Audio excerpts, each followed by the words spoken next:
Bora lá, galerinha, a Guerra do Paraguai, do DGP Mundo, gente. Continuando essa série aí em ordem cronológica dos vídeos do DGP que eu tô fazendo aqui pra vocês. Eu já melhorei um pouco da minha doença, da minha praga que eu estava ontem, mas ainda assim tô um pouco ruim. O que eu tô mais hoje é suando, não sei porquê, mas eu tô suando pra caramba. Mas já tô bem melhor, já tô me sentindo melhor, então tô aqui pronto pra gravar mais vídeos pra vocês, tá bom? Enfim, Guerra do Paraguai é um tema bem interessante. Finalmente trazendo um de história do Brasil. Acho que eu não tinha trazido nenhum sobre história do Brasil, do DGP até hoje, então vai estar sendo o primeiro aí e acho que vai ser bem interessante, tá bom? Se puder, deixa no like, se inscreva no canal, tem vídeo todo dia, meio-dia, 7 da noite. O link do vídeo original tem na descrição. Passe nada, deixe um like, se inscrevam, se possível, considere se tornar membro do canal, vai estar me ajudando demais, tá bom? Lembrando que o link do server do Discord também tem na descrição, que você vai fazer parte, tô sempre por lá trocando uma ideia, tá bom? Vambora, tá sem muitas delongas pra esse vídeo aí, que eu tô animado pra começar a sobre esse assunto. Bora! A Guerra do Paraguai. Bora! Antes de começarmos, é importante avisar que existem versões diferentes da Guerra do Paraguai. Alguns historiadores dizem que aconteceu de forma A, outro diz que foi de forma B, C, outro diz que a versão A está completamente errada. Enfim, é uma bagunça, então... Acho que todos os conflitos na história têm várias versões e depende muito de quem conta a versão, Durante o vídeo eu vou falar um pouco sobre cada versão, Ok. ou pelo menos das mais plausíveis e conhecidas, ok? Então vamos começar conhecendo um pouco mais sobre os protagonistas da guerra, começando com o Brasil, que naquele tempo era o Império do Brasil, uma monarquia constitucional tendo como seu imperador Dom Pedro II. Uma coisa de novo aparecendo aqui no canal, né? O Dom Pedro tá virando personagem recorrente muito aqui, importante se notar é que, apesar de ser grande, boa parte da população brasileira vivia na região litorânea do país. E isso até hoje, né? as fronteiras no interior do continente não eram tão bem definidas. O exército do Brasil também não era um dos melhores, com cerca de apenas 18 mil homens. Porém, a sua marinha era bem poderosa. Já o Paraguai era uma república, tendo como seu presidente vitalício, ou ditador, chame do que acha melhor, Francisco Solano Lopes. E antes dele, quem governava o Paraguai era o seu pai. Foi durante este período basicamente uma ditadura hereditária, né? Que bizarro, que né? Solano viajou para a Europa, visitando países como França e Prússia, onde ganhou interesse e aprendeu bastante sobre táticas de guerra, exército, enfim. Foi aqui também que ele conheceu a sua mulher, Elisa Lynch. Assim que voltou para o Paraguai e tomou o poder, Solano começou a fortalecer o seu exército, com mais homens e melhores equipamentos. Pouco antes da guerra, o exército paraguai... Solano começou a fortalecer o seu exército, com mais homens... Pouco antes da guerra, o Paraguai tinha um exército de mais ou menos 60 mil homens. Isso é um número muito alto pra época, né, cara? e melhores equipamentos. Alguns me historiadores parece. dizem que o Paraguai era um país que estava se industrializando, se desenvolvendo muito, e que esse suposto desenvolvimento paraguaio não estava sendo bem visto pelo Império Britânico. Inclusive, tem uma história muito... Isso eu não sei não, cara. Isso aqui, pô, sei lá, cara. O Império Britânico tava realmente preocupado com o Paraguai, né, cara? conhecida de que os britânicos foram os verdadeiros culpados da guerra, dizendo que eles fizeram o Brasil e os aliados destruírem o Paraguai, porque ele era uma ameaça. Porém, muitos historiadores concordam que isso é um grande mito. Pô, isso tem muita cara de mito, né, cara? Que nem eu falei, cara. Você acha realmente que o Reino Unido tava preocupado com o Paraguaizão ali, cara? Tipo assim, por mais que o Paraguai conseguisse atingir o mar ali, talvez conseguisse vencer a guerra e virasse uma potência regional, cara, pô, até chegar no ponto de realmente incomodar o Império Britânico, tava muito longe, né? Tipo, bizarramente longe, né, gente? Meu Deus. O Paraguai não era desenvolvido ou industrializado coisa nenhuma, e muito menos representava algum perigo para o Império Britânico. Em geral, o Paraguai era mais um país agrário da América do Sul. Mas uma coisa é fato, naquele momento, o Paraguai... A parada da Guerra do Paraguai é o acesso ao mar, cara. Não tem nada de... Não acho que tenha nada de Império Britânico por trás, O Paraguai era militarmente o país mais forte da região. Isso é e bizarro. sobre seus territórios é complicado. Basicamente, o Paraguai controlava isso e reclamava isso com seus vizinhos. Ou seja, as fronteiras não eram tão bem definidas. É curioso, porque aqui parece que é o Mato Grosso, né? E o mapa todo do Uruguai, do Paraguai, é esse daqui pra cá, assim, né? Aparentemente. Engraçado pra pensar, né? Nessa região. E como vocês podem ver, o Paraguai não tinha saída para o mar. Algo muito importante para o comércio. Então, para ter ligação com o mar, o Paraguai dependia muito da Bacia do Prata e desses rios para navegação. O problema é que a bacia causa conflitos desde muito tempo, principalmente entre Brasil e Argentina, que geralmente controlavam a região. Bacia do Prata data causou vários conflitos nos países dessa região, sendo o mais importante deles a Guerra Cisplatina, sim. Outro evento muito importante que aconteceu foi a Guerra Civil Uruguaia, entre o Partido dos Blancos, que estavam no poder, e os Colorados, que se revoltaram contra os blancos. Tá, mas o que uma guerra no Uruguai tem a ver com isso? Bom, basicamente, Brasil e Argentina começaram a apoiar os Colorados, e o Brasil até lançou uma invasão no Uruguai para apoiar os Colorados, dizendo que brasileiros estavam sendo Não é pra tirar... Bom, acho que os blancos eram os que estavam... Não, eles estavam apoiando os Colorados, né? Reprimidos no Uruguai. O problema é que os blancos eram amigos de Solano Lopes, e ele usou isso como motivo de guerra para atacar o Brasil. E aqui alguns historiadores entram em divergência mais uma vez. Alguns dizem que o Paraguai só atacou porque ele se sentiu ameaçado, já que estava com medo de perder o seu aliado na região, e consequentemente perder acesso aos rios. Outros dizem ele perdeu de todo jeito, né? Porque o Uruguai vai ficar do lado do Brasil e da Argentina no final dessa...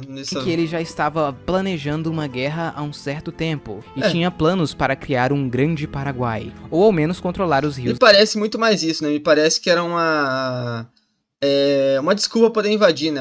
Sempre que um país invadiu o outro, ele arranja uma desculpinha assim, né? Da região. Enfim, fato é que o Paraguai estava pronto para a guerra. A primeira ação hostil tomada pelos paraguaios foi capturar o navio brasileiro Marquês de Olinda, que levava consigo o então presidente da província do Mato Grosso. Ele e sua tripulação acabaram sendo presos e morreram alguns... Mas o que o governador da província estava fazendo num barco ali na fronteira com o Paraguai, né? Que parada é essa, né, cara? Anos mais tarde, na prisão. Alguns dias depois, os paraguaios começaram a invadir o território brasileiro na província do Mato Grosso. E só em 13 de dezembro eles declaram guerra oficialmente ao Brasil, iniciando assim a Guerra do Paraguai, também conhecida como Guerra da Tríplice Aliança. De início, o Paraguai avançou facilmente em território brasileiro. Como o Brasil não esperava uma guerra contra o Paraguai, ele não tinha um exército protegendo as fronteiras. Sendo assim, o Paraguai facilmente capturou cidade após cidade, chegando até Corumbá, e posteriormente em Coxim. O Brasil, como é gigante e foi atacado de surpresa... o Brasil tem uma vantagem aí também, que é a mesma vantagem que a Rússia tem, né, cara? Que o Brasil, territorialmente, aí é um país muito, muito grande. Então, pro Paraguai, tipo assim, o Paraguai conseguir ir até o Rio de Janeiro, que era a capital nessa época... Imagine o esforço de guerra que é necessário para isso. Demorou para ter uma reação, mas ele já começou mandando alguns homens para a província do Mato Grosso. Porém, com a infraestrutura da época, eles demorariam alguns meses para chegar. Em abril do ano seguinte, o Paraguai planejava uma outra invasão ao Brasil, desta vez no sul. Para falar a verdade, o ataque ao Mato Grosso foi basicamente uma distração, já que os seus objetivos ficavam nesta região. Fazer o Brasil ir lá pra cima, levar o seu exército pra cá, proteger, pra abrir espaço pra uma invasão ao sul, né? Porém, para chegar... então isso que é duro, né? A Argentina, esse território aqui, território das Missões aqui, que é esse território da Argentina aqui, é uma proteção, foi uma proteção pro Brasil que fez com que a Argentina entrasse ao lado do Brasil. E a Argentina, querendo ou não, tá muito mais próxima aqui do Paraguai, militarmente, eu digo, imagino, né, que sejam regiões mais povoadas da Argentina do que o Brasil, que está bem mais longe, o grande escopo militar do Brasil. Para o sul do Brasil, o Paraguai precisava passar pela Argentina. O Paraguai então pediu gentilmente: Argentina, deixa-me passar por tus territórios. Como a Argentina era meio que aliada do Brasil e queria ficar de fora da guerra, ela disse não. Então o Paraguai foi lá e invadiu a província argentina de Podia ter contornado, né? Corrientes, capturando cidades e alguns rios da região. O Paraguai esperava que a província iria se juntar ao seu lado, já que algumas pessoas na Argentina apoiavam Solano Lopes. Porém, isso não aconteceu, e com o ataque paraguaio... Tá louco? Quero ser paraguaio, meu irmão? A Argentina acaba entrando na guerra do lado do Brasil. Neste ponto da guerra, os blancos já tinham sido tirados do poder no Uruguai, e o novo governo colorado também se junta à guerra. Foi então que, em 1º de maio, foi assinado o Tratado da Tríplice Aliança, formada por Brasil, Argentina e Uruguai contra o Paraguai. Pô, também foi apelação do caramba, né, cara? Em vez de ser um X1, né, verdadeiro aí, né? Tanto o Brasil quanto a Argentina Mas claro, eles tinham um exército muito mais poderoso, o Paraguai na época, né? Mas é até estranho se pensar isso, né? Só que, pô, é meio covardia 3 contra 1, né? Totalmente despreparados para uma guerra. O Brasil tinha pouco mais de 18 mil homens. Nossa, então foi 18 e esse cara tinha 60 mil o Paraguai, né, cara? Que bizarro. Criada a campanha Voluntários da Pátria, para poder aumentar o número do exército.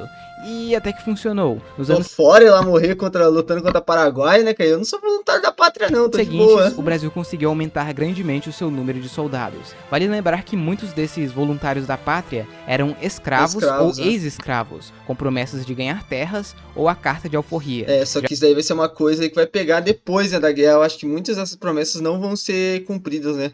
A Argentina não se saiu muito bem na hora de recrutar, pois muitas pessoas não estavam nem um pouco afim de se envolver neste conflito.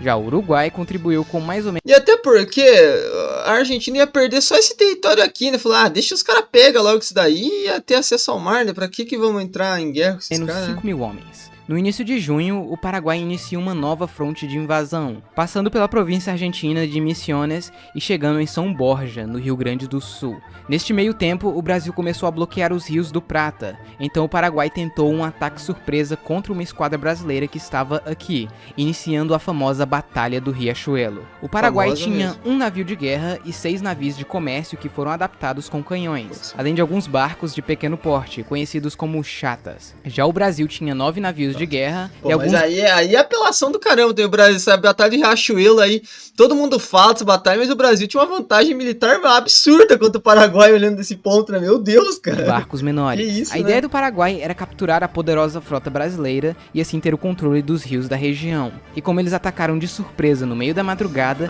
eles começaram na vantagem. Porém, a frota brasileira era muito superior, principalmente na resistência. Ao fim da batalha, o Brasil saiu vitorioso, destruindo a frota paraguaia.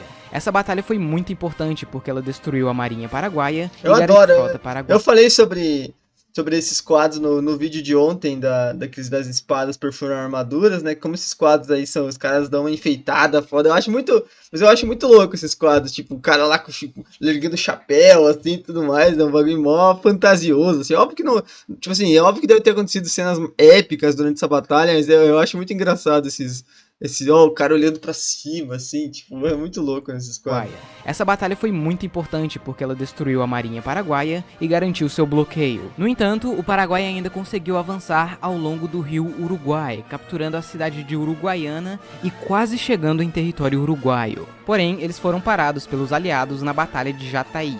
Depois disso, a guerra mudou drasticamente, já que agora os aliados que começariam uma ofensiva. Algumas forças foram mandadas... Uma contra-ofensiva, né? ...para Uruguaiana, onde eles fizeram um cerco na cidade, que acabou sendo bem sucedido. E no início de 1886, os aliados começaram uma invasão ao sul do Paraguai, capturando a fortaleza de Itapiru. E isso... aí já tinha ido pro saco o Paraguai, né? Já tinha visto que tinha dado errado. Estabelecendo um território aqui no sul do Paraguai. Eu acho que o Paraguai, o Solano Lopes, ele foi lá pra Prússia, pra esses lugares, ele se iludiu de que poderia fazer algo parecido aqui, né? Ele se iludiu com isso, porque, assim, vamos ser sinceros, aqui era muito difícil de dar certo, né? O Brasil, a Argentina e o Uruguai, em algum momento, teriam conseguido juntar forças para derrotar o Paraguai, independente de se tivesse durado muito mais essa guerra, né, cara? Alguns dias mais tarde, os paraguaios tentaram um contra-ataque Você vê que o Paraguai não teve muita coisa, né, cara? Ele invadiu ali, mas...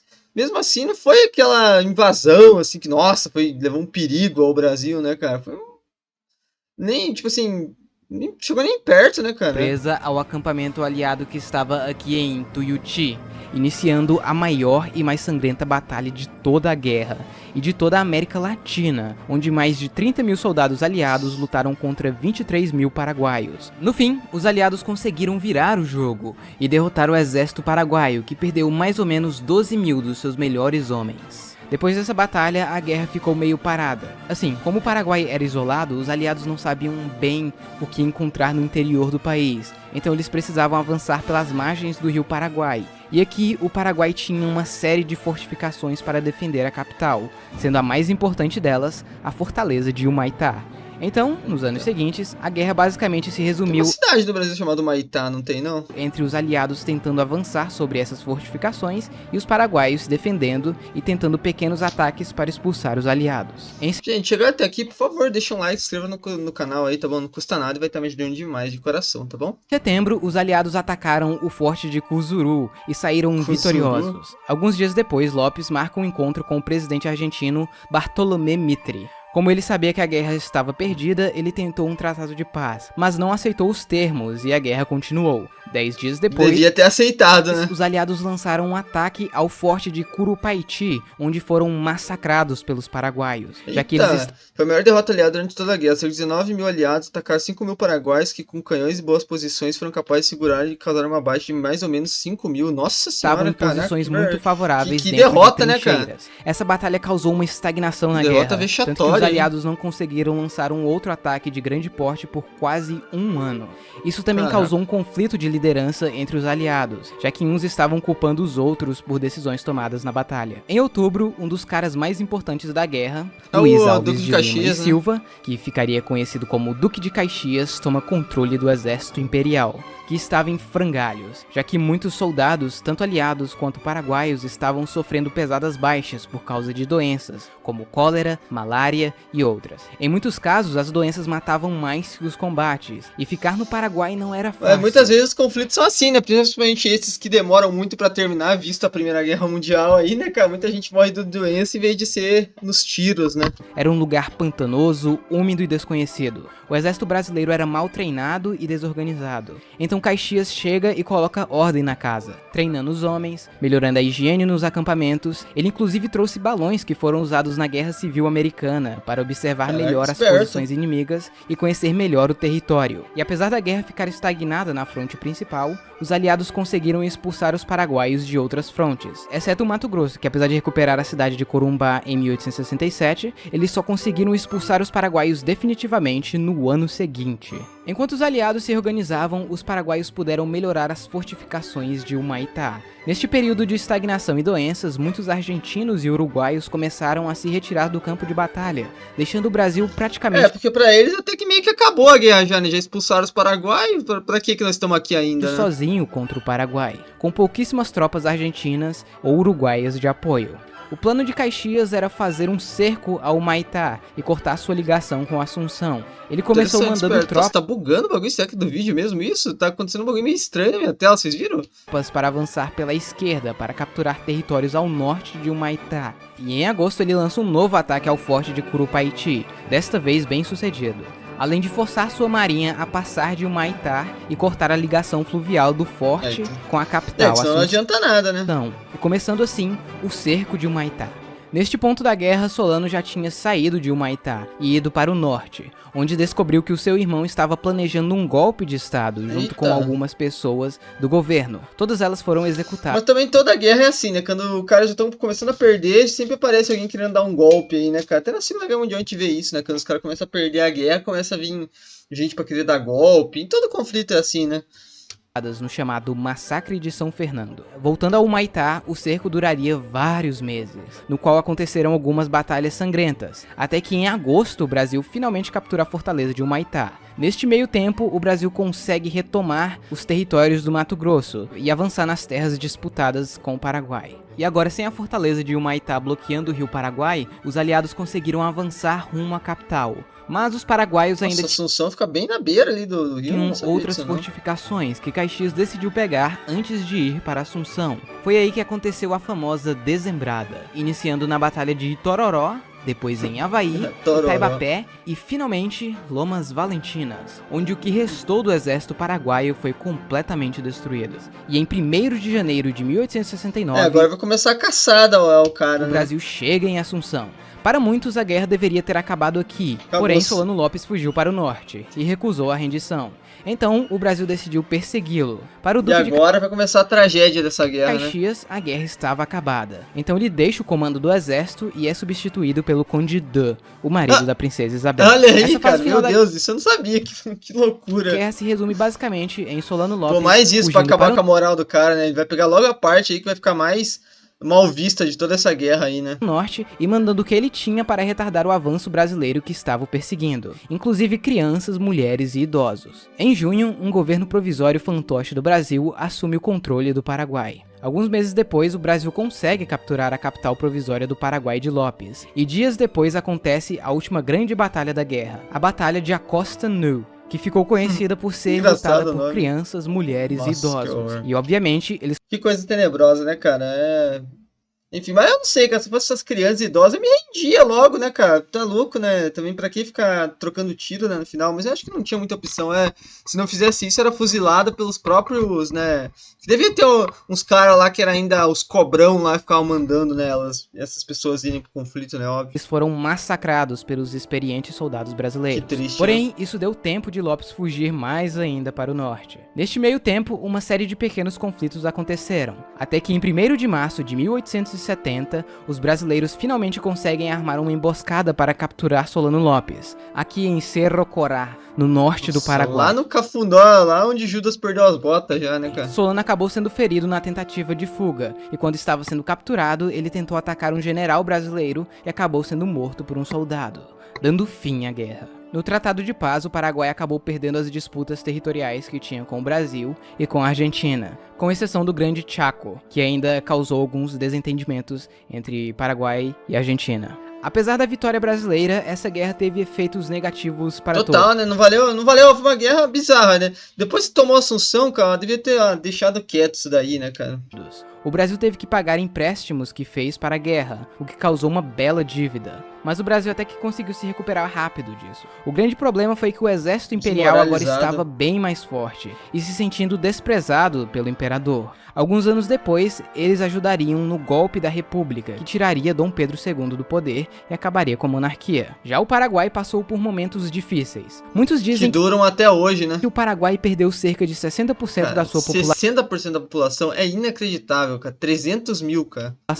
Alguns chegam a afirmar que 95% dos homens adultos morreram, números extremamente altos. Porém, não é 100% certeza que estejam certos, já que outros dizem que o Paraguai não perdeu tantas pessoas assim, e que o real número seria entre 10% e 18%. Cara, mas 18%, cara, 18% é praticamente uma pessoa a cada 5, né, cara, ter falecido numa guerra. É um número inacreditável. Da população, cara. O que continua sendo um número alto, mas não 95%. No geral, é impossível... 95% não é, senão não tinha mais Paraguai, não tinha ninguém, cara. 95%, cara. O número exato, já que o Paraguai era muito isolado. E existem várias fontes diferentes, com números diferentes da população paraguaia antes da guerra, que varia entre 200 mil e 1 milhão de pessoas. Ou seja, isso ainda vai causar muita discussão entre historiadores. Logo depois da guerra, Solano Lopes era visto no Paraguai como um ditador sanguinário que arrastou seu país para uma guerra sem motivo e quase impossível de ser ganha. Mas hoje, ele é considerado um herói nacional, e isso obviamente Uou, isso eu não sabia não. ainda causa bastante discussão hoje em dia. E bom pessoal, não mais é isso, Maluquice. Espero que vocês tenham gostado. Como é que maluquice você gostar de uma pessoa que levou seu país a ter 20% da sua população dizimada, né, cara? Se eu esqueci ou errei alguma coisa, não se esqueça de comentar aí embaixo. E eu queria agradecer aos patrocinadores do canal. Enfim, gente, espero que tenham gostado do vídeo aí. Vídeo muito interessante, foi bem legal aprender mais sobre a Guerra do Paraguai. Não falei muito, até porque é um vídeo que acho que foi muito explicativo aí, que não tem muito o que eu falar a mais aí, né, cara? Se ficar falando demais também acho que só vou falar besteira. Enfim, espero que vocês tenham gostado aí do vídeo. Deixem nos comentários o que vocês acharam de tudo isso, tá bom? Espero deixar um like, se inscrever no canal, outro vídeo todo dia, meio-dia, 7 da noite. Tamo junto, é nóis.